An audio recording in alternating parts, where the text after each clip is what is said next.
All right, thank you.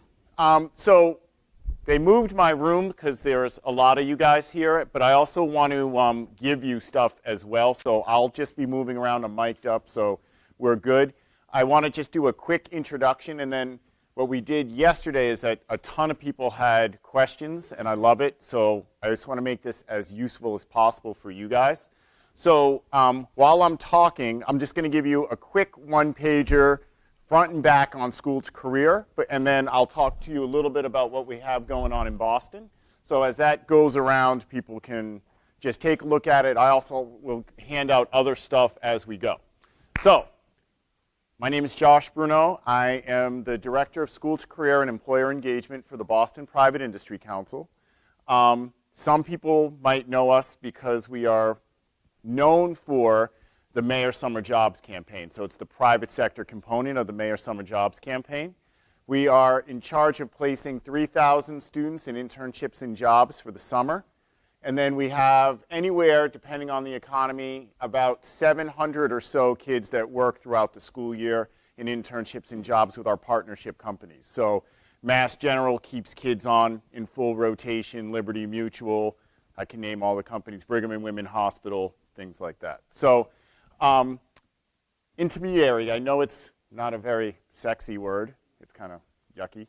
But it basically, when we go out, everyone says, all right, what is an intermediary? And think about it as brokering, connecting, convening, measuring, and then the last thing, which you won't see on some of the stuff, is that you got to figure out how to sustain it.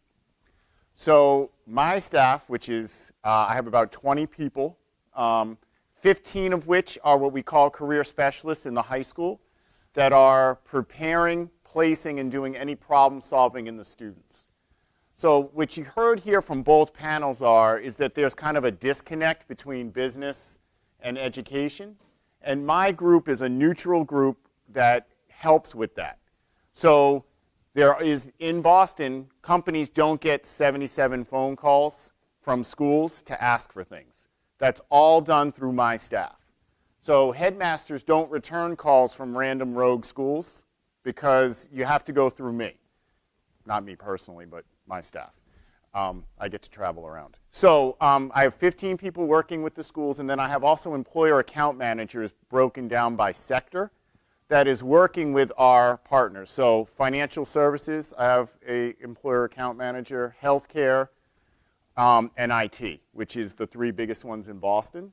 And then we split some of the other sectors up with my assistant directors so that we can give good customer service to all of the people involved. So what's important about this is that one point of contact, we do advisory boards. We also have a board and council that is which is pretty much our bread and butter in Boston.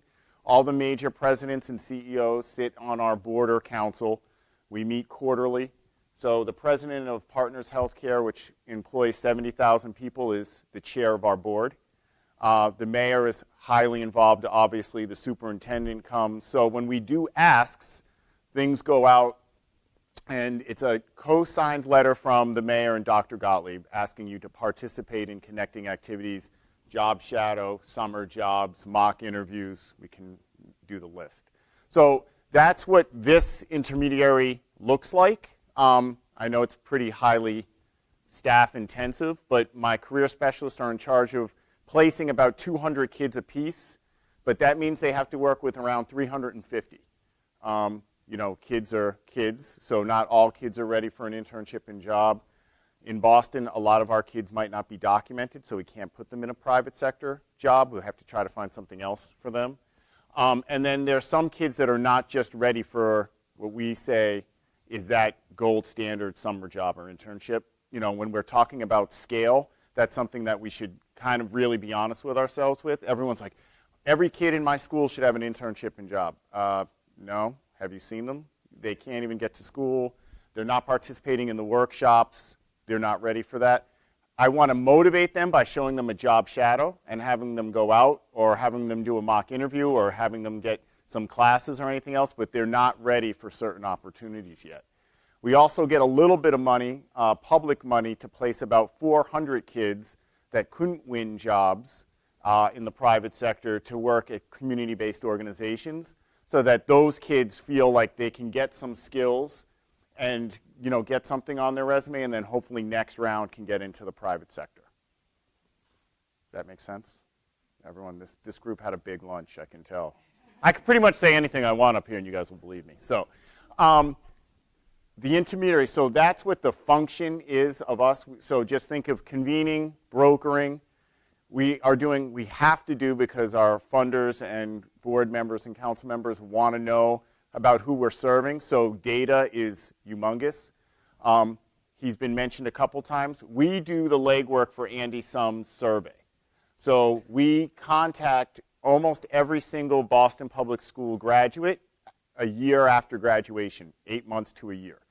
Because on everyone's exit survey, every kid says they're going to college, right? Oh, I'm going here, and then life happens. You get your financial aid package, it's not right, or you can't afford it. Mom and dad get divorced, who moves, whatever, so then things change. So we are trying to figure that out, and then we try to see really who in Boston is going to college, and then we have another program that tries to see who's moving on to do completion. So that is our intermediary, and I know that for some people the partnership is kind of confusing because the intermediaries get no credit, but we get all the blame. Okay? So as my executive director says, is if things go well, State Street Bank will have, get publicity for hiring 200 kids. The board and council will be happy, or 3,000 number. The mayor will take credit for it. They won't mention the pick. I mean, they'll say, thank you, you guys are great, whatever. But if things go wrong, then I get a phone call about how we blew it, and the employer doesn't want to work with us for 3 years, and we made false promises, and we stink, and all that other good stuff, which you guys probably hear all the time. So, this is what we're talking about the function of an intermediary and partnering. We have to listen to employers. And we also have to listen about what skills they want in their future workforce. So we do a lot of stuff around advisories. We bring best practices in. So, for example, Mass General Hospital and Brigham and Women's Hospital said, we love your kids. I think they're getting the right skills, but we have a problem. And I'm like, okay, there always has to be a problem. I can't just get an award or something. We have a boy issue. Why are not boys of color participating in these internships and jobs? Why are, we have, in your program, when we run data, we had, a few years ago, 65% of the kids getting internships and jobs were female. Our board and council said, this can't happen. We got to figure out a strategy to engage more boys of color. And in this day and age, and this is someone else's quote, in the hip-hop generation, it's not cool to be smart. But you have to figure out a way to engage them and figure out what jobs are going to enthuse them and how we can get them to show them that they can earn an income and be productive and hopefully go to college and complete.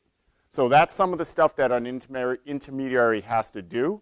And that's something that we can talk about a little bit later. But that's the quick overview. Does anyone have questions? Because I always like to stop after 5 or 10 minutes.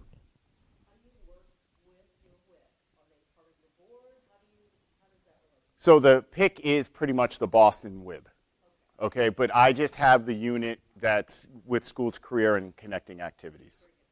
Yep, it's a great question. No, there's no such thing as a bad question. Okay, another good question about funding. So we have in Boston, or in the state of Massachusetts, part of my funding comes from a state line item called connecting activities. Boston gets a percentage of the $2.8 million to fund my staff, career specialists, employer account managers. We also then show for every dollar you give us, we get 4-to-1 wage match for students from the private sector. So we add up all the wages from State Street Bank, Bank of America, all the hospitals, Aramark, Red Sox, and we can show at least a 4-to-1 match. We used to get much more money. My staff used to be, before I took over, I think my executive director, Jedi mind tricked me. He's like, oh, here's, do this. It's great. You have 20 people. And I'm like, didn't the guy before me have 38? Which is true, but doesn't matter. So that's the part of the money that comes from the line item. We get about $900,000 from the line item. We also get money from the Boston Public Schools, who give us a chunk of money because they see the value in the career specialist and the connection. Then we also get money from grants, foundation, and corporate dues. So on any year, there's about 6 streams of money coming in to make us, not only my staff, but also to talk about the measurement piece. We have a data guy. We have to keep the database up and things like that. So it's not just staff money, but that's another good question. Is that clear for everyone? Because that came up a lot yesterday about the money. So the PIC as a whole gets about 4.2, but my staff gets, only a percentage of that, like 40%.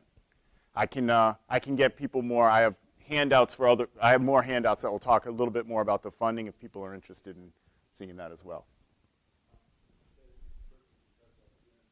Yep.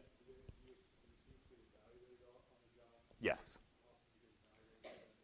Excellent. So we use something called the Massachusetts Work-Based Learning Plan, which we help develop with the state. It talks about the core competencies, which you guys probably use, using technology, interacting with others, completing tasks, taking criticism, and then we also look at their soft skills as well. My staff has come back to me when we have team meetings that our kids need more training on the soft skills. I hate that term, soft skills, but we'll just use it. Our kids are not good with going up and greeting somebody, looking at somebody in the eye, asking for more work. God forbid you criticize a kid, they freak out. I wish that was like when my grandfather used to tell me I was, get my act together every day. I was like, all right, great. But so we're just talking about that. Our kids need more ramp-up time. So we're doing more around mock interviews. We're also seeing with employers, they're asking us to help kids more with their writing skills, just writing a basic email and things like that. So that's evaluated. We usually start the evaluation 4 or 5 weeks into their internship. So that's review 1. And then depending on the employer and the kid and how much time they're spending at the job, we'll do another one later on. We just need a little bit of time to assess and see what the kids are doing. And if it's a 12-hour-a-week job, that's different. If it's during the summer and they're working 30 hours a week, then we can do it. We can ramp it up a little quicker. Oh, yeah, that's fine.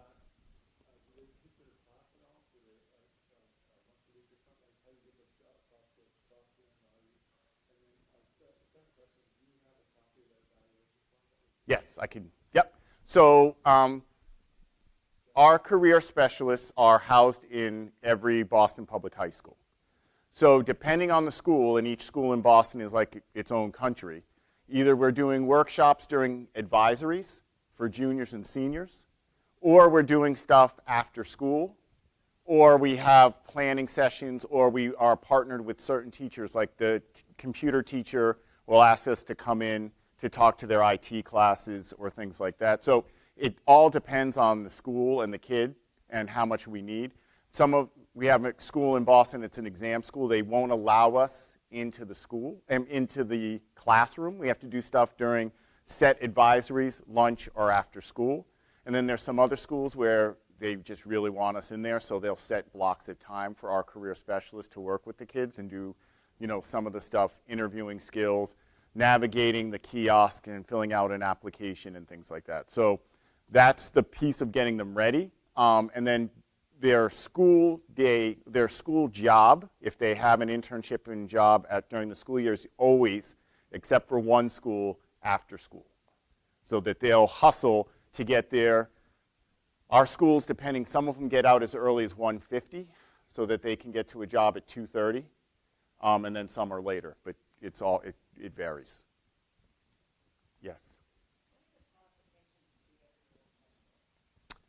I was a career specialist many moons ago, and it was a great job.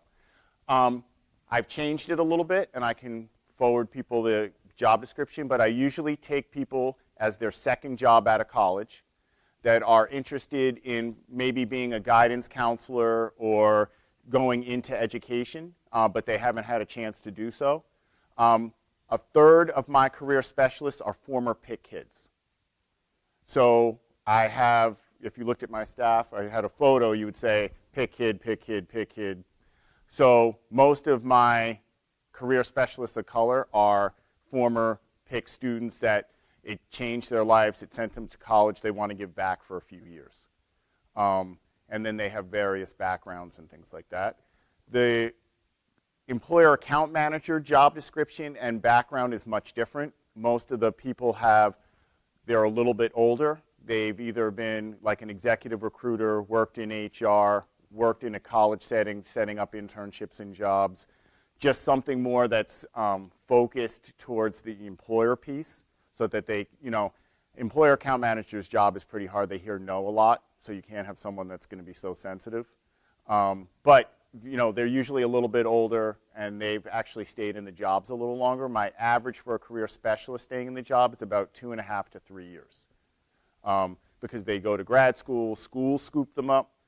I usually lose a couple if they get their degree while they're with me.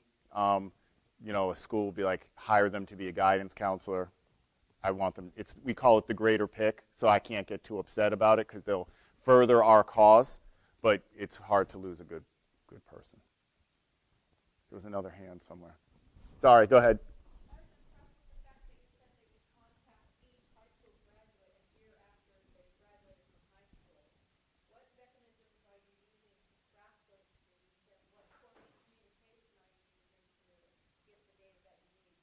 So we contact them by any means necessary.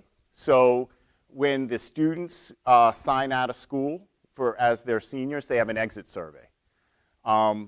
It used to be that you put down a number or two, but now the career specialists are part of their senior sign out there to look at their exit survey so that there's more than one number, there's an email, and there's other stuff. And then we also collect data on the kids that we work with so that we can Facebook chat them or whatever, and then also figure out where they're going to school so that we can then contact, I could call Jamal, who's at UMass Amherst, and I'm like, who else from the school is there?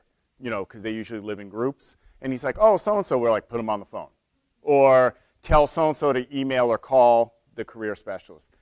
A lot of the kids that have gone through the PIC program stay in contact with their career specialist because they're then looking for a job afterwards. So, there's a chunk of those kids that we don't really have to look too hard for. Now, we try to get everybody. There's some kids that move out of the country, go to the military, whatever it is. So we might have to talk to a relative, a brother, a sister, somebody, just to get some of the basic information. Well, yes and no. If they're part of the clearinghouse, and they go to a school and that we can get that information. But because of our data agreement, we can't ask for their Social Security number anymore on the exit survey. So unfortunately, we used to do that many, many moons ago, but parents were getting upset and it's just a data issue and we don't need that on our hands. Yep. I work in special education. What you described sounds similar to something that was in place many years ago that went through the Employment Development Department. Mm-hmm. And of course, funding is such that it gets cut. Yeah. One stream of funding. So it sounds great that we have many streams and can sustain it possibly if there's But one of the issues that we have as an educational program is that once we refer out, we never hear back about what's happening with the student. Mm-hmm. I'm just wondering what communication you have with the school programs and the other programs in terms of what's happening 6 months, a year down the road. Are you giving that feedback back to the school to know what's going on? Yeah, so our career specialists stay in contact with the kids and work with the employer. And then depending on the school, so if it's a Voc school, they want to know what the kids are doing, obviously. And we have only one Voc school in Boston, so it's easier for us. And then we always are talking about what we need to do with them. So we have each school, depending on their involvement, has an advisory so that we can report back. How many kids got hired during the summer, so the headmaster wants to know that. how many kids are doing job shadow, mock interviews, and stuff like that. So the career specialist is in charge of keeping their caseload and reporting out to partners, if that makes sense. And we try to, not that we're territorial, but we're trying to own it so that we can then report the information. So we take referrals in. So if you were part of a program that said, I'm working with some kids, they go to Brighton High School, they might have a query, but is there a way you can work with them? We're going to work with them, and we're going to call them pick kids, and then you need to come back to us to, we're not going to just report back to you. You need to, because we don't really, right. We are just not going to happen. So we're, not that we're territorial, but we're good partners, but there's so many kids that we need people to come to us. Yes? What percentage of those students who place in internships actually get hired full-time employers? For the school year or just in life? So it's a pretty small percentage because we're pushing our kids to 2 or 4 year schools. So it's more, I can tell you more by employer. So for example, Mass General Hospital takes out of one school called East Boston High School. So they'll take 125 kids. Then what happens is they do rotations and things like that. If the kids are interested and they're going to stay in school locally, going to community college like Bunker Hill or UMass Boston, they have a job there waiting for them, if that's what they want to do. Now, some of the kids will go to school somewhere else or go far away or not be interested in continuing. That's fine. But there's jobs, chunks of jobs waiting for those kids in certain partnerships if they want them. Now, in Boston, we have we have other issues, meaning like kids want to go, they want to get out of the city, or they want to go further away, or maybe they want to try something else. But that's fine. But as long as the kids have internships and jobs, their skills are so much better and they're so much more employable that we're happy with that. Mass General is a great partnership because I was talking last night to somebody. If you go to some of the departments and you see kids of color or kids from Eastern Europe or wherever it is, and they're 28 to 29 years old, most likely they're a pick kid. So we're very happy with that. So it's not the same at some of the financial services. That's different. It's harder to get those kids full-time jobs after graduation because that sector wants kids with college degrees. Yeah. Yes? I'm curious how you talk employers into wanting the students.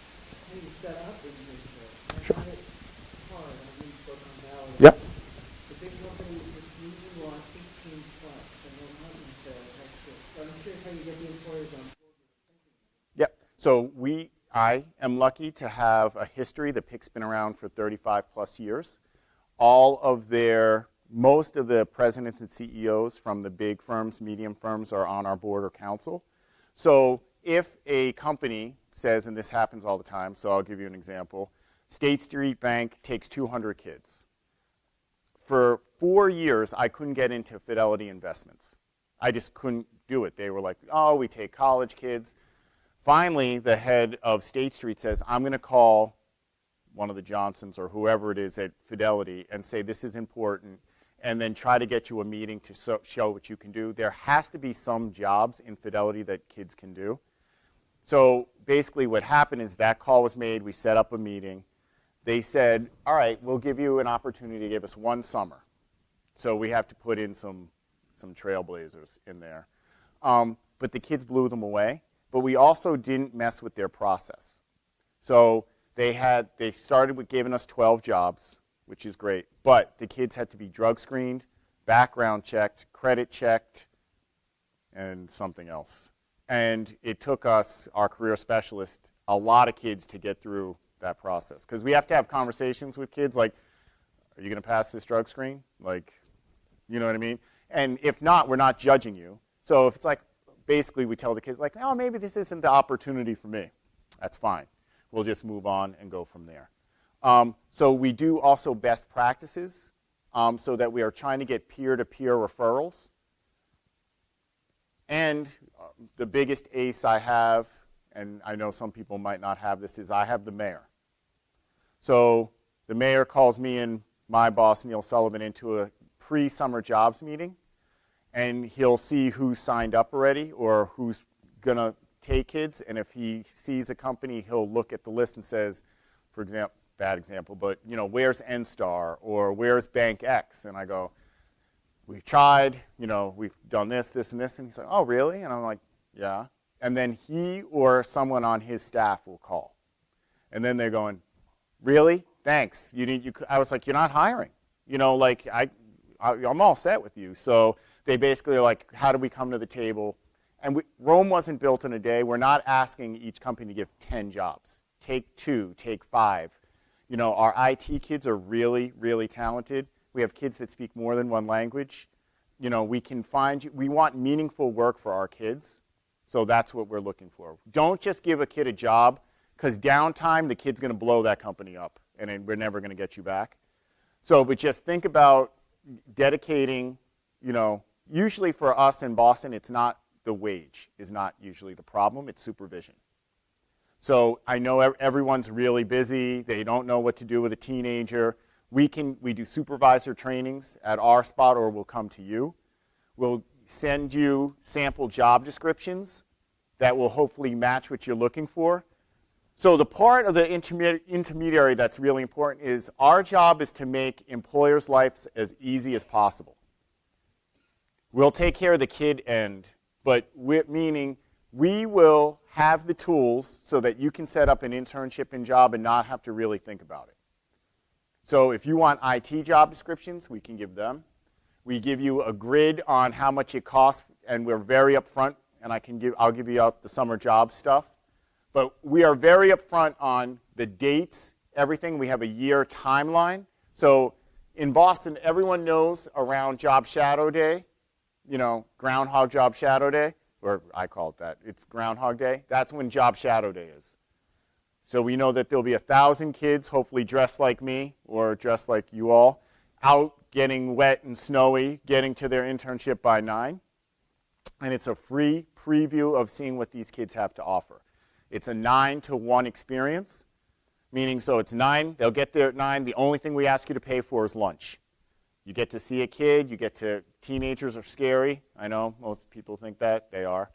But this is a nice way to see a teenager, see what they can do, have a conversation. All of our kids that go on Job Shadow have resumes. So they are intact, looking dorky, boom, resume, we're good. Now, not all of those kids obviously are going to get hired by the companies they go to, and that's not the point. We want to give them some kind of career exploration. But for some employers, it's, wow, I really liked Jamal. Or we have a kid who was a little bit rough around the edges. He wants to go to a law firm. And I was like, Ryan, you've seen enough lawyers, but that's okay. We sent him to a law firm, and he had lunch with the partner. And the partner then called us and said, we want him to be part of the Boston Bar Association internship program. Have him apply. I will take him. I was like, are you sure?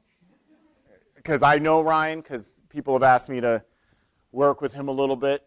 Because, basketball and his grades, and this kid's a great player, but he couldn't get his grades straight, so he hasn't played a game yet. But this internship and job was so meaningful to him that he came and spoke at our council meeting to all of them about his summer job. His grades have skyrocketed, and he felt he got a mentor. So an employer mentor, this guy that came back from the Persian Gulf, he's a military guy, basically said, I can work with Ryan. I was like, good, you can have him. Ryan is on track, and they also kept him in an after-school job. So they'll give him a break for basketball, but then he has a job anytime after school that he wants. So things like that are a nice story. You guys don't need to hear nice stories, but that's kind of how we're trying to sell the program. Then also during April vacation, we have mock interview week. So depending on how many kids we think need it, we'll have about 400 or 500 kids do mock interviews. We'll set my 2 offices up. We have one downtown in the financial district and one in the community. We'll have, rotating morning and afternoon session, 7 or 8 volunteers in each office rotating to do 20-minute interviews for kids. So we can try to get as many kids as we can done. Some kids need to go more than once. But it's also eye-opening for the employer because they're like, wow, some of these kids have skills, some of these kids are nervous. what else can I do? Can I do part of a guest speaker series to have these kids enthused? Some of these kids only know hospitals for doctors and nurses. They don't know about some of these rad techs and other stuff. So that's what we're doing. We always try to do advisories, and meaning that we try to have guest speakers come in and talk to people about certain careers. And we do that, and we do a lot of tours around like the big pharmaceutical companies. They are willing to have our kids come and do tours and talk to the scientists and things like that. Sorry, I'm talking a lot. There was another hand or question. Oh. Sure. Sure.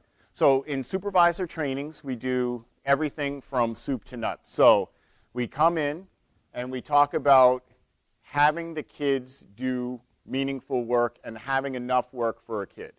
So if you think you have a 4-week project, I say you don't, because these kids are going to blow through work. You need to have basically a 12-week project, and you also have to have a backup plan in case you are not there. So we want to have a main supervisor, but then also a backup if you're not around, so the kid, if they need to ask questions or something like that. Some of our bigger firms have matched some of their college interns with some of our kids so that they feel more comfortable asking questions. So that's one thing. It's just the work, and we go back to the job description and really look at that. We also talk about having an orientation with the kid and the supervisor the first day, meaning so we need you to set parameters right away. These kids they need structure. It's nice that you're friendly with them, but you need to set rules right away. If you are late, what should you do? Obviously, call, text, whatever to your supervisor. What else needs to happen? But then we also, at this point, introduce the career specialist to the direct supervisor that knows the kid, and they're part of the supervisor training as well. And we go over payroll, work etiquette, and things like that. Soup to nuts, and we try to walk you through your first week. So Josh would walk in, I'm just making up a date, July 8th at 9 o'clock. He would have to get a security badge. He would walk through this. This is where his workstation is. This is the work he's doing. This is his primary supervisor. This is someone else that he can ask questions with. Lunch is, 12 to 1. Everything. You have to cover. No stone could be unturned. And we just try to make it as easy as possible with them. We also talk about computer etiquette. So what happens if you run out of work? That doesn't mean you should be on Facebook. Doesn't mean you should be tweeting about the girl in the next cubicle, whatever it is. We also talk about what you do at lunch and how you act in the workplace. And something we talked a little bit about yesterday is code switching. So we want our kids to not lose their self-identity, but they have to know how to act when they come into a corporate setting. And obviously it's taken some people longer than others. Even when I was in high school and college, that's hard to do because, I'm already changing who I am by the way I dress. But how do you talk to people? How do you address people? Kind of things like that. And it's not losing your identity. Hopefully some of your friends will have internships and jobs, but as the data shows, like when I was growing up, everyone had a summer job that I know of. Now it's who has a summer job, because it's like mostly 4 out of 10. So these jobs are really critical. You're earning a ton of money. Minimum wage in Boston is $8 an hour, but most of our kids earn much more than that. I'll get more handouts just quickly so people can look. And this is what we talk about. So for students, just to your student question, depending on the kids in the school, we do 4 to 6 workshops with the kids. So basic one is filling out an application. Blue and black pen, the basics. What information do you cover? When do you say you got fired or not?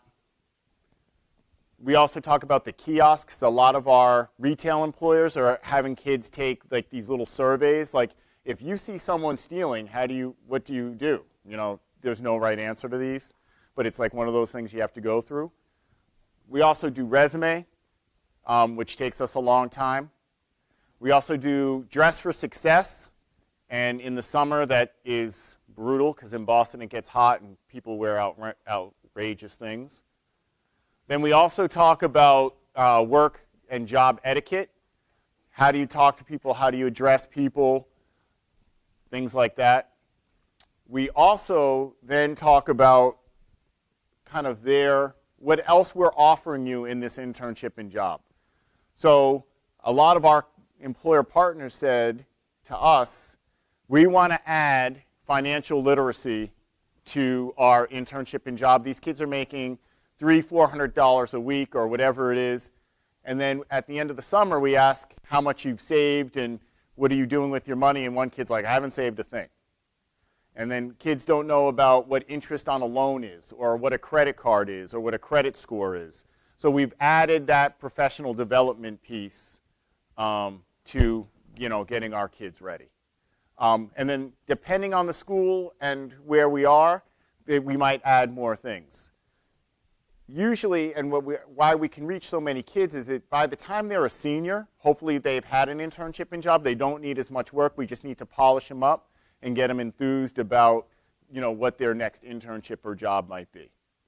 The sophomores need a lot of work, most of them. So, and that's where we are trying to work with everybody. Not everybody that comes to the PIC and our career specialist will get a job. I just want to make sure everyone knows that. We work with about 4,000 plus kids and 3,100 will get a job. We're not the only game in town in Boston. The mayor has what he calls the Youth Fund, where you have to be part of a lottery and you can get a job at a community-based organization. You have to sign up during February vacation.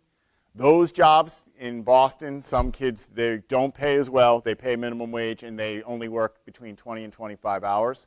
And they're at community-based organizations. So you might be, a camp counselor or you might be cleaning up buildings and grounds at the Y or whatever it is. So, it gives you job experience, but it's not in a private sector. So, yes?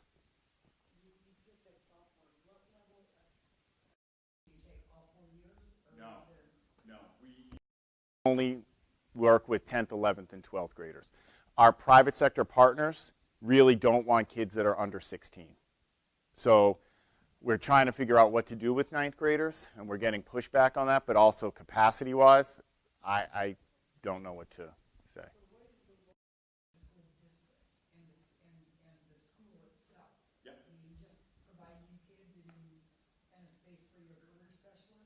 That's part of it. We also have either electives or career pathways that we then help support.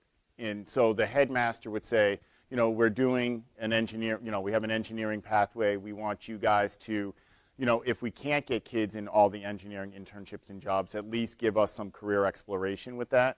And then also come back to us and set up a group to talk to the headmaster and the lead teachers about some of the skills the kids need to have. Because, some of the headmasters like, oh, we have a great engineering program maybe 12 years ago, but now you got to update stuff. And we have them, so it's more communicating about what the needs are, what they're looking for as an employer, and some of the things that could be done better. Yeah. Anything, but whatever they ask us to do, we try to do. It's just sometimes harder, and our pathways, because of the standardized test, have been kind of limited a little bit. Everyone's worried about our state test for graduation, so we've been limited, but we're trying to get back to that. There was another hand somewhere. Sorry. Go ahead. You talked about filling out an application with a blue pen and that type of thing, and then you just alluded to what the skills that are changing in the workplace and how kids need some of that content knowledge. So how do you keep up with the changes of how kids apply now for jobs using electronic portfolios or applying online or any of that? Like, how do you keep up with, what the requirements of the application process? Yep, so we have retail partners, either heads of HR, so I don't know if you guys have it here, but TJ Maxx, Marshalls. So they're on our board and council too, and they talk to us about this is what's coming down the line for your kids. Your kids will not get hired unless they do X, Y, and Z. So they are, and some of them, a couple people, like Walgreens is a big new partner for us, but they tell us right off the bat, this is what we're looking for, and we will hold a certain amount of jobs for you for a certain amount of time for your kids. If you don't deliver, we're opening them up. But we usually are able to deliver, you know. And they're very upfront. We meet with them before we even send kids or do like a job fair. They go through every step with us, and they show us like, okay, go online, this is what you're looking at. We make a dummy profile. And they really educate us and my career specialists on how to navigate through that system. Yeah, the retail has come back for us. We got crushed during the economy because most of the people that were in retail jobs, you didn't see the pimply-faced teenager bagging anymore. You saw older people or people new to the country or moms that could work later or different hours. Now we're kind of getting back into retail. So, Walgreens, which is kind of like a CVS, I don't know if you guys have them here, they are taking huge chunks of our kids. They also like our kids because not only do they know the community, but they can speak many languages. So in certain stores, you need our kids. Like you don't open up a Walgreens in Chinatown without hiring some kids from that community. It would be ridiculous, So we're working with community partners to educate my staff on what people need. Yes? What about liability? Contract where that covers everybody, or does every company have their own sort of liability? So liability, so during the summer, they're on the company's payroll. So they're not on my payroll. So the kids are being paid for and supervised by State Street Bank. The kids are getting a State Street Bank check. So they're paying workers' comp and all that other good stuff. And then they're on their parents' insurance. They're on their own, pretty much. You know what I mean? It's just like hiring a regular part-time employee. We're an intermediary, so we're our own nonprofit. So we are supplying the kids, but we're not, unless we have to, and in some cases because of headcount, I won't mention the company, but a company couldn't bring on headcount, but they wanted our kids to do internships and jobs. We brokered a deal with them saying, I put them on my payroll, so I'm pretty much, my company or the nonprofit is the employer of record, so then we have to cover the kids. So if anything would happen, that would come off for us. Does that make sense? Good question, though, because a lot of other people, during the school year, it depends, but it's usually the same thing. So if it's from a Voc school, then they're under the school, they're under that, like we have them sign a permission slip, and then they go through and then they're also getting paid, so that's how it works. There's no liability on our end. Very rarely does a kid lose a finger. I mean, we have get a little nick here and there or some stuff, but some of those other jobs that we have, we really do a lot of pre-training and screening, so we try to avoid, we've had some things happen, but it does, we can work with it from there. And also the parents too, they know that their kids are working. Our kids are usually contributing to family income, so there's usually, unless it's something like crazy goes on, we also don't allow kids in cars, like you can't go with your mentor to drive across, things like that. We try to like keep in your zone, keep to your job, and then we're pretty good.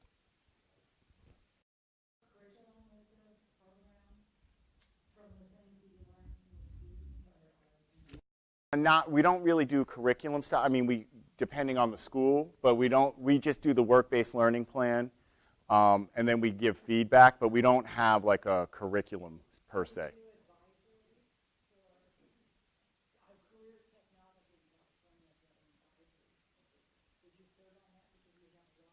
So, yeah, so they ask us to be, I'm on a couple advisory boards, so I can weigh in on what a successful internship and job looks like and some of the parameters.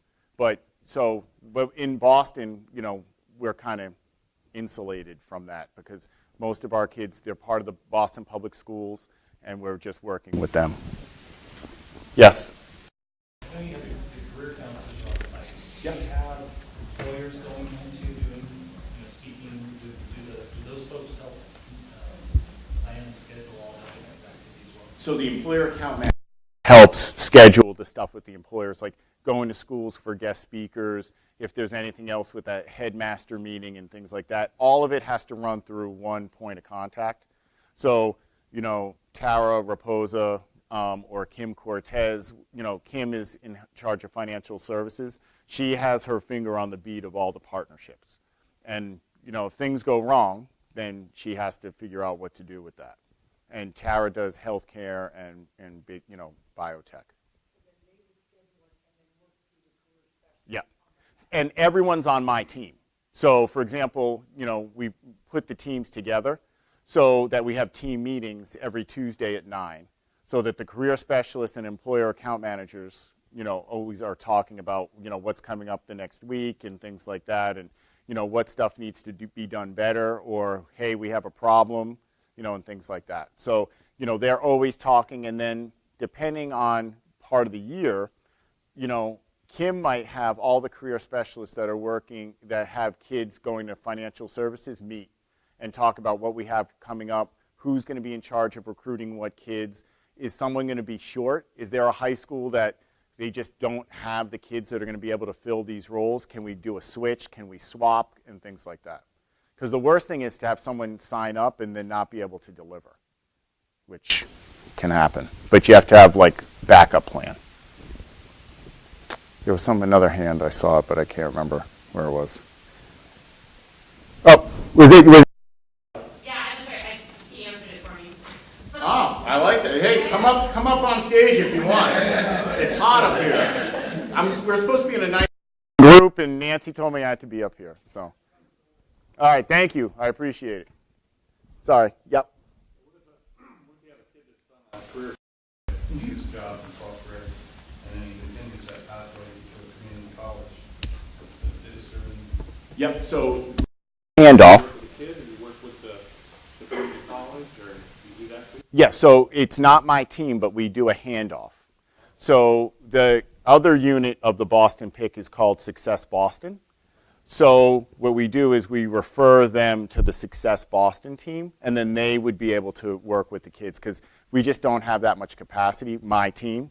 So once they graduate, we stay with them through the summer of their graduation, and then if they're going to Bunker Hill or one of the other community colleges, we have career coaches, or the coaches in the community colleges, that will then work with those kids to make sure they're moving forward. Yeah. That team is smaller, and their caseload is wild, so they're trying to figure out what that looks like. Those kids, that especially at community college, we're talking more, and this is, you know, life happens at this point. You know what I mean? So we're talking about, you didn't sign up for the right classes, your financial aid got cut, why are you working so many hours, your grades stink, you know what I mean? Like, what are you doing for, you know, so things like that. So it is career focused, but there's also, you know, things that, because I've been at some of those meetings, they're like, so-and-so didn't fill out their financial aid, or, you know, they haven't paid, or they didn't sign up for the health care coverage, and now they're getting charged. So that's a big piece. So it's good for them to have an internship and job in that, so that kind of keeps them steady. If not, sometimes the train goes off the track. Great question, though. Good. We're doing pretty good. We have a few more minutes.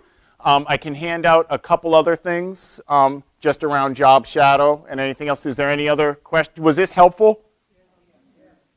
Oh, I like you. I like you. We're going to go on the road together. I'm not going to LA tomorrow because I just can't do anymore. It was just too much for me. Yep. How do we bring this to California? Well, that's an interesting question. So the people in LA. So I am part of, and the PIC is part of, what we call the intermediary network, and Lori and others who spoke earlier. Yeah, and are part of that. So this is something that we're trying to talk about. You know, where's the money coming from? How do you sustain it? How do you build it? What does it look like? How do you partner with superintendents, mayors, and things like that, and obviously private sector? So I think, you know, you guys have a humongous opportunity with money that's coming down to start building that in by region, because the worst thing that we found at the PIC is that you have to have one point of contact. And if you guys if it feels like it's a movement and you guys are all on the same page, it's much easier. Because any kind of, chink in the armor, the employer's going to say no. So what we found is that, we're all on the same page. We all meet, the employers are on the same page. They all want to do this. They're also getting a nice return on investment, and that's something you're going to have to prove. And you're really going to have to do well with data and measurement. Yes?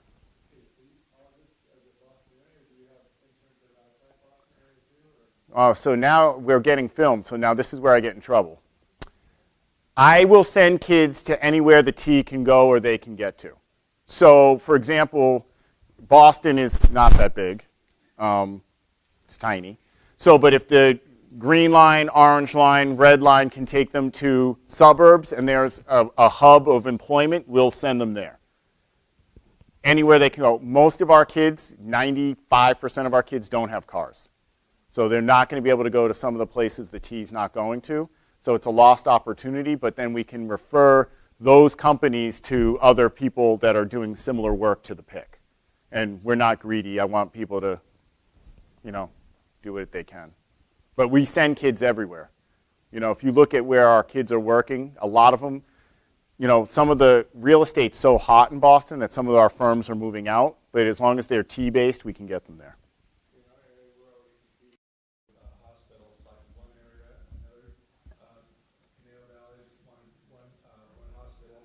Our area, Simeon, but we've already gotten, it's not the hospital itself, but it's another piece. And so we're competing for that same thing because they're trying to find spots for their kids too. So if it goes regional, how do you say who gets to go to that spot? So it becomes a gatekeeper situation. Right, so the employer account manager would have to work with the employer and figure out what the best matches are. So, and try to be as equitable as possible. Yeah. So we have the same problem with Cambridge, which is right next to Boston, so we split some of the employers. So Harvard University hires our kids. They're good jobs. They pay them a lot. So, but Harvard, they try to be sneaky. They're not rich and smart for a reason. You know what I mean? They say, oh, we gave you guys 30 jobs. That's all you're getting. And I'm like, I don't think so. You bought up half of Boston under a fake name, and I know that Cambridge got 45. You better find some jobs. So they know, and then, Cambridge and us talk, we're not stupid. You know what I mean? So, and when we're working with the higher ups, also, you don't want Dr. Gottlieb and the mayor calling your president. She has better things to do. But we'll say, listen, you guys made a partnership, we have an agreement, you need to find this amount of jobs, but we also have to make the right fit. So we had to give some of the jobs to Cambridge because their kids had some of the skills that they were looking for in some of the schools. And then Cambridge said, all right, just to be fair, why don't you guys take these jobs because you have those kids. Now, I know it's taken us a while to get to that place, but that's the only way you're going to really be able to build something, is you got to share, you have one point of contact, and regionally you're going to have to figure out, okay, I'm making up, section X, you're supposed to get 10 jobs from the hospital, can you fill them? Hopefully it's yes. It's like, hey, can we switch? Can we do something? Or is there another entity that we can, trade off jobs so everybody wins? As far as something goes, you're timeline. They go to Westwood, which would probably be 45 minutes. Yeah. And it's brutal. That's pretty hard, 45 minutes. But the employer really wants the kids. The kids really want to work at these companies. And the employer has paid for their T-passes. Yeah, 45, yeah. Yes? Early on, your funding comes from about 6 different sources. I'm wondering if your program is based on income for the student in order to participate. No. So the only thing you have to do to be in our program is be a Boston Public High School student. No. Boston Public High School, breathe on the mirror, do what we tell you to, do a good job, you're good.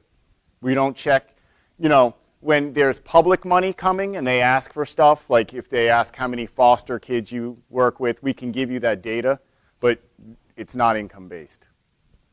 Boston Public Schools gives you, that's good enough for most people. Great question, though. Anyone else?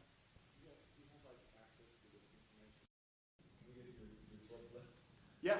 So I know some people are online, so I have some resources online at www.bostonpic.org, and there's it says resources for employers, resources for students. I can also, on the pages that I handed out, there is my email. I will do my best to get you, so some people want job descriptions for the career specialist and employer account manager. I can get those out to you. I can also get you sample job descriptions. There are some on some of the stuff we handed out, and we can also talk about, things like that. Just give me time when you email me. I'll try to get back to you as quick as I can, and I'll give you, there's a couple other handouts and some booklets that I have that can kind of give you a bigger picture, if that's something people are interested in. Good? Thank you guys. You're super patient. Sorry that I was like Tim Robbins talking to you guys. Thank you very much. Thank you.